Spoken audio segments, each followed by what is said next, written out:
Sankaran, management கோட்டான்னு சொல்லக்கூடிய இந்த நிர்வாக ஒதுக்கீடு இடங்களுக்கு கல்வி கட்டணமாக 70,000 இருந்து 1 லட்சமாக உயர வாய்ப்பிருப்பதாக தெரிவிக்கப்பட்டிருக்கிறது.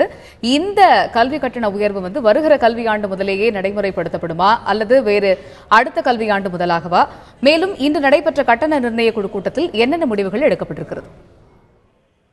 அதாவது பொறியியல் கல்லூரிகளுக்கும் சரி, அதே போன்று கலை அறிவியல் கல்லூரிகள், மருத்துவக் கல்லூரிகள் இவை எல்லாற்றுக்குமே பாத்தீங்கன்னா 3 ஆண்டுகளுக்கு ஒரு முறை கல்வி கட்டணம் புதிதாக நிர்ணயம் செய்யப்படுகிறது. அதன்படி தமிழகத்துல கிட்டத்தட்ட 560 பொறியியல் கல்லூரிகள் இருக்கின்றன, அரசு மற்றும் தனியார் பொறியியல் கல்லூரிகள்னு.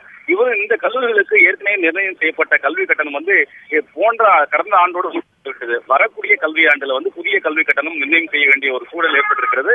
இந்த சூழல்ல தான் தற்போது இன்று காலை சரியாக 11 மணியிலிருந்து 12 மணி வரைக்கும் சென்னை கோட்டூர்புரத்தில் இருக்கக்கூடிய அந்த கல்வி கட்டண நிர்ணய குழு, இந்த குழுவினுடைய தலைவராக ஓய்வு பெற்ற நீதிபதி சுப்பிரமணியம் இருக்கிறார், பாலசுப்ரமணியம் இருக்கிறார். அவருடைய தலைமையில் இன்று காலை 1 மணி நேரம் அந்த கூட்டம் நடந்தது. இதுல யாரெல்லாம் கலந்துக்கிட்டாங்கன்னு பாத்தீங்கன்னா, உயர்கல்வித்துறையினுடைய செயலாளர் சுனில் பாலிவால், அதே போன்று தொழில்நுட்ப கல்வித்துறை இயக்குனர் ராஜேந்திர ரத்னோ மற்றும் இந்த பொறியியல் கல்லூரிகளுடைய சங்கத்தைச் சேர்ந்த நிர்வாகிகள் பலரும் இந்த கூட்டத்தில் கலந்து கொண்டார்கள். அதே போன்று AICTE எனப்படும் இந்த அகில இந்திய தொழில்நுட்ப கல்விக் குழுவினுடைய பிரதிநிதிகள் 2 பேரும் இந்த கூட்டத்தில் கலந்து கொண்டாங்க.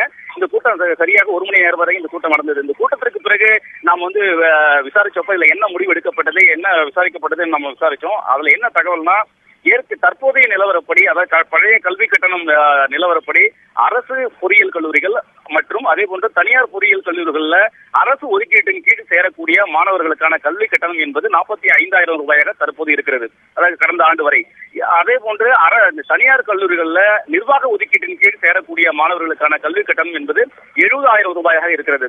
இந்த கட்டணங்களை ஒரு கணிசமான அளவுல உயர்த்த வேண்டும் அப்படின்னு சொல்லிட்டு தனியார் அந்த பொறியியல் கல்லூரிகள் சங்கத்தின் சார்பாக கோரிக்கை வச்சிருக்கிறாங்க. குறிப்பா ஏற்கனவே மிக விரைவில் 7வது பே கமிஷன் அமலுக்கு வர இருக்கிறது. எனவே பொறியியல் கல்லூரி ஆசிரியர்களுக்கெல்லாம் அதிக அளவில் சம்பளம் வழங்க வேண்டியிருக்கிறது.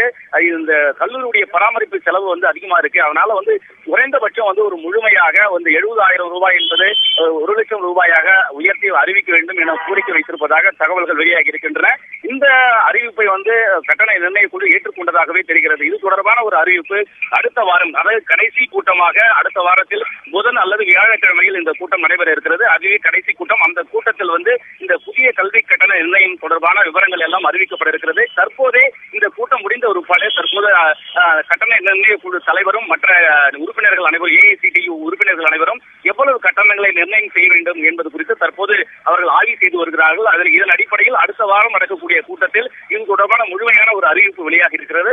எனவே இந்த அரசு ஒதுக்கீட்டின் கீழ் சேரக்கூடிய மாணவர்களுக்கான கல்வி கட்டணம் என்பது மிக அதிக அளவில் உயர்வு இருக்காது. தற்போது 45,000 ரூபாய் என்பது அதிகபட்சமாக மேலும் ஒரு 10,000 ரூபாய் என்ற அளவில் தான் இந்த உயர்வு இருக்கும் என எதிர்பார்க்கப்படுகிறது.